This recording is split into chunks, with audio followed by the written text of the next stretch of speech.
Digital exclusive breaking news చూస్తున్నాం. రంగారెడ్డి జిల్లాలో దారుణం చోటు చేసుకుంది. ప్రేమకు ఒప్పుకోలేదని చెప్పి పిల్లలు ఎవరైతే ప్రేమ పావురాలు ప్రేమ జంట ఉందో అది ఆత్మహత్య చేసుకున్న ఘటన వెలుగులోకి వచ్చింది. ఒకవైపు గత కొంతకాలంగా ఎన్నో ఏళ్లుగా ప్రేమించుకున్నారు.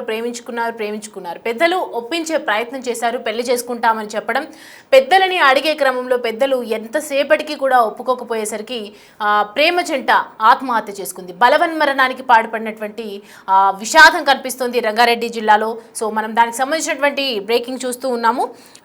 యాచారం మండలం మేడిపల్లిలో ఉండేవాళ్ళు 2 రోజుల వ్యవధిలో లవర్స్ ఇద్దరు ఒకేసారిగా బలవన్మరణం పొందటం అనేది విషాద ఛాయలు అలుముకున్నాయి వాళ్ళ ఇంట్లో అని చెప్పవచ్చు.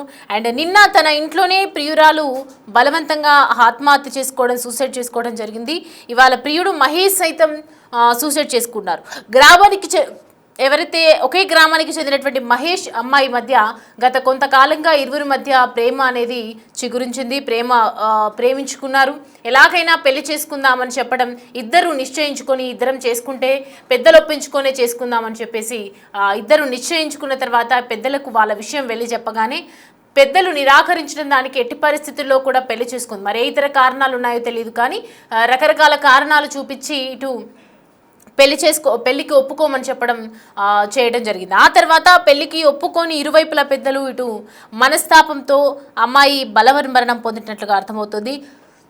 తమ కూతురు మృతికి మహేషే కారణం అని చెప్పి అతడి ఇంటి నుంచి తల్లిదండ్రులు, బంధువులు ఒకవైపు ఆందోళన వ్యక్తం చేస్తున్నారు. అయితే ప్రియురాలి చనిపోయిందని చెప్పిన ఆవేదనతో హయత్ నగర్ పరిధిలో మహేష్ కూడా సేమ్ బలవన్మరణం పొందడం జరిగింది. అంటే ఒక్కసారిగా ఇద్దరు అక్కడ చూస్తూ ఉంటే కనుక ఇద్దరు ఒకేసారి ప్రేమకు ఒప్పుకోలేదు అని చెప్పి బలవంతంగా సూసైడ్ చేసుకొని చనిపోవడం జరిగింది. పెళ్లికి ఒప్పుకోలేదు అనే ఒకే ఒక కారణంతో అండ్ ఒకవైపు ఒకరినొకరు మందలించడం, ఎట్టి పరిస్థితిలో పెళ్లి చేసుకోవాల్సిన అవసరం లేదు అని చెప్పేసి ప్రేమకు నిరాకరించము అని చెప్పడం జరిగింది. సో మొత్తానికి హయత్ నగర్ పోలీస్ స్టేషన్ దీనికి సంబంధించి పూర్తి దర్యాప్తు అయితే కేసు నమోదు చేసుకొని చేస్తూ ఉన్నారు.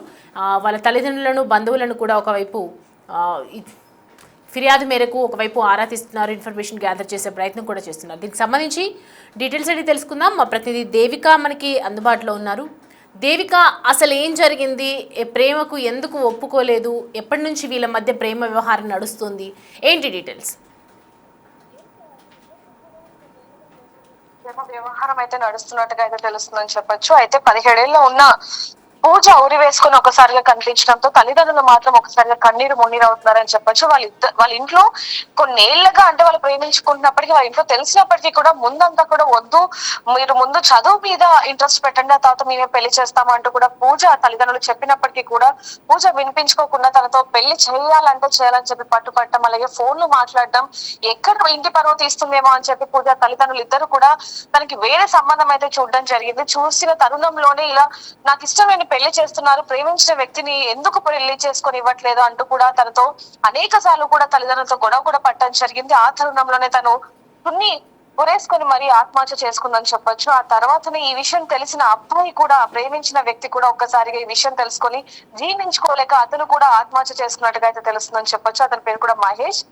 ఈ మహేష్ ఇంటి ముందు కూడా మృతురాలు తల్లిదండ్రులు కూడా ఒకవైపు నుంచి ధర్నా చేస్తున్నారని చెప్పొచ్చు. అంటే ఇరువురి కుటుంబ సభ్యులు కూడా ఇప్పుడు ఒక్కసారిగా గొడవకు దిగిన పరిస్థితి కనిపిస్తుంది.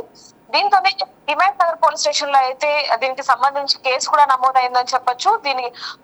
మృతుడు తల్లిదండ్రులు ఎవరైతే ఉన్నారో, అంటే మహేష్ తల్లిదండ్రులు ఎవరైతే ఉన్నారో, కుటుంబ సభ్యులు ఎవరైతే ఉన్నారో, వీళ్ళందరూ కూడా ఒక్కసారిగా వెళ్లి హిమాయత్ నగర్ పోలీస్ స్టేషన్ లో అయితే కంప్లైంట్ ఇవ్వడం జరిగింది. కేవలం అమ్మాయి తరపున తల్లిదండ్రుల వల్లనే నా కొడుకు రోజు చనిపోయాడు అంటూ కూడా తల్లిదండ్రులు ఒకసారిగా ఆ పోలీస్ స్టేషన్ ఎదురైతే ధర్నా చేస్తున్న పరిస్థితి కనిపిస్తుందని చెప్పొచ్చు. దీనికి సంబంధించి కూడా పూర్తి వివరాలు కూడా పోలీసులు చెప్పాల్సిందని చెప్పొచ్చు. దేవిక, అంటే పెళ్లికి నిరాకరించినటువంటి నేపథ్యంలో వేరే సోర్స్ ఏదైనా చూసుకుంటే అయిపోయేది కదా? ఎందుకంటే ఇంతకు ముందు వాళ్ళని బెదిరించడం కానీ, ఆ అబ్బాయిని కానీ తల్లిదండ్రుల నుంచి ఏదైనా ఒత్తిడి ఏమైనా కలిగి ఉండొచ్చా?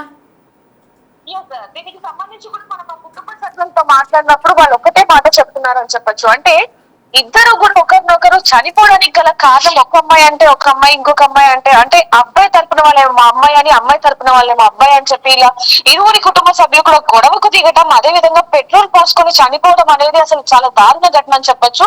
గతంలో కూడా ఇలాంటి ఘటనలు ఎన్నో చోటు చేసుకున్నా, ఒకవేళ వాళ్ళ ఇంట్లో నుంచి పారిపోయి పెళ్లి చేసుకున్నా లేకపోయినా అంటే కుటుంబ సభ్యులు కావచ్చు, ఇంటి చుట్టుపక్కల వాళ్ళు చెప్తున్నది కూడా ఒకటే, వాళ్ళ ఇంట్లో ఒప్పించకపోయినా వేరే పెళ్లి చేసుకున్నా బాగుండేది, అంటే పారిపోయి పెళ్లి చేసుకున్నా బాగుండేది, లేదా వాళ్ళు ఒప్పుకునేంత వరకు ఉన్నా బాగుండేది, కానీ ఈ విధంగా నిర్ణయం తీసుకోవడం ఎంతవరకు సమన్వయం కాదు అంటూ కూడా అక్కడ చుట్టుపక్కల వాళ్ళు చెప్తున్నప్పటికీ కూడా ఈ కేసు మాత్రం చాలా సీరియస్ గానే ఉందని చెప్పొచ్చు. ఎందుకంటే పూజ చనిపోయిన కొన్ని గంటల్లోనే మహేష్ కూడా పోలీస్ స్టేషన్ దగ్గర పెట్రోల్ పోసుకొని చనిపోవడం అనేది చాలా బాధాకరం అనేది తెలుస్తుంది. దీనికి సంబంధించి కూడా పోలీసులు కేసు నమోదు చేసుకొని దర్యాప్తు చేపడుతున్నారు.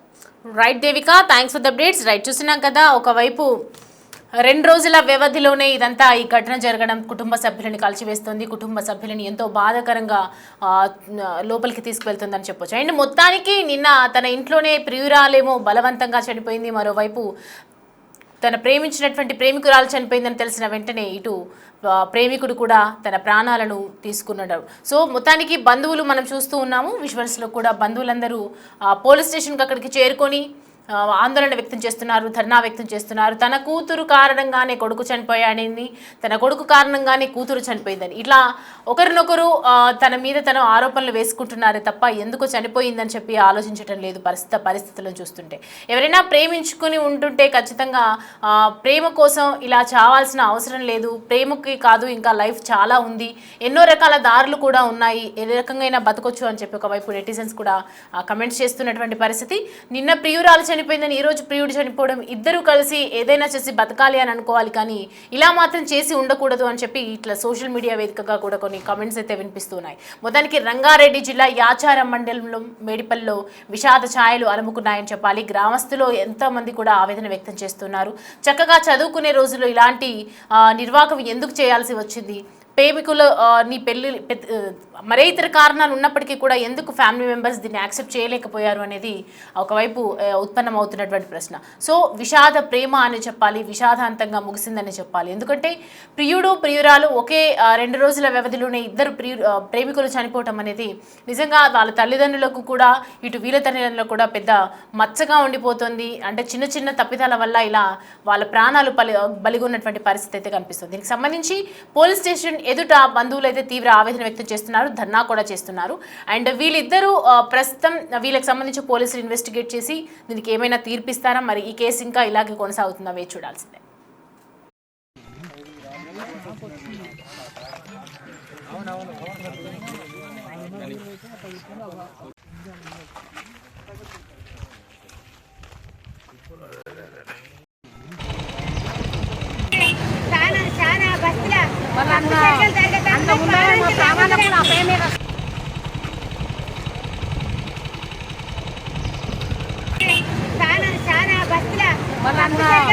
అంత